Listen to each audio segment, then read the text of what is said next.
Indonesia memiliki potensi besar dalam penerapan ekonomi sirkular.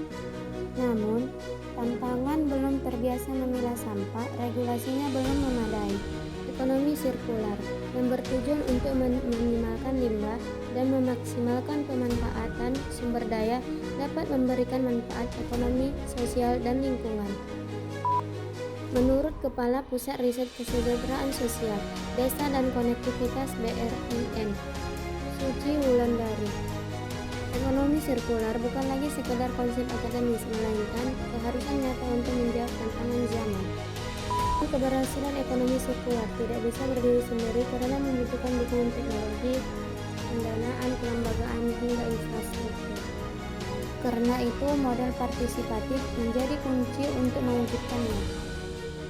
Pentingnya keterlibatan baik semua pemerintah, akademis, dunia usaha, komunitas desa, serta masyarakat luas, agar transformasi menuju ekonomi sirkular bisa berjalan inklusif dan berkelanjutan.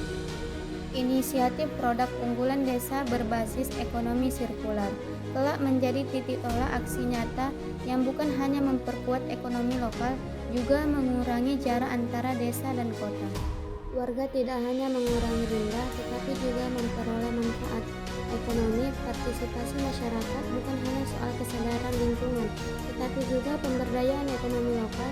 Hasil di lapangan pun menunjukkan program bank sampah mampu mendorong warga memilah dan menjaga sampah secara mandiri. Nampaknya volume sampah yang masuk ke TPA berkurang drastis. Namun, jalan menuju ekonomi sirkular tidak selalu mulus.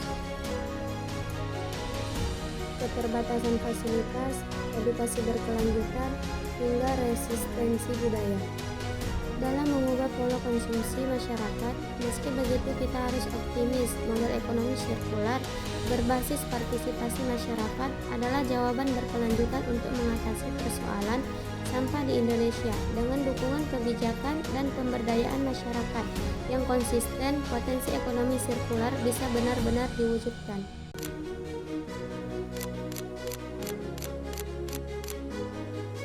Buat,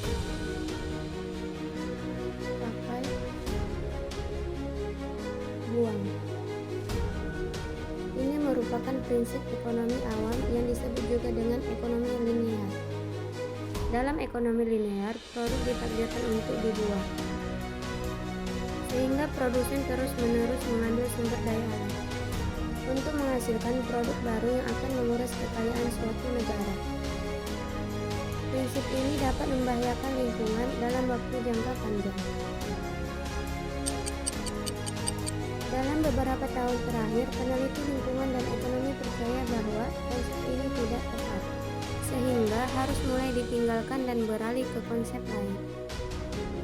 Ekonomi sirkular dapat menjadi jawaban atas masalah yang disebabkan oleh sistem ekonomi pendahulunya, ekonomi linear. Seperti namanya, ekonomi sirkular memiliki siklus ekonomi melingkar.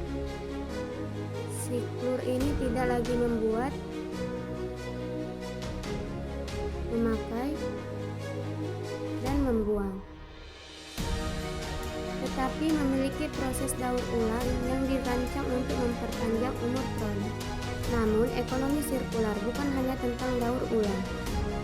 Karena meskipun produk tersebut telah didaur ulang, tetapi produk tetap berakhir di tempat sampah. Proses ini tidak dianggap sebagai ekonomi sirkular. Inti dari ekonomi sirkular tidak membiarkan satu produk pun berakhir menjadi sampah. Dalam prinsip ekonomi sirkular, produk yang telah dipakai dapat digunakan kembali dan didaur ulang. Hal ini dapat mengurangi sampah dan menghasilkan lingkungan yang lebih hijau dan sehat.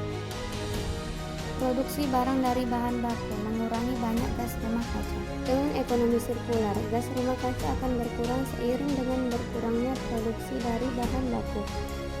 Orang-orang memperlakukan bahan baku seakan-akan tidak akan pernah habis, tetapi sebenarnya bahan baku tersebut lama-lama akan habis. Dengan memakai dan mendaur ulang, keamanan pasokan bahan baku akan meningkat.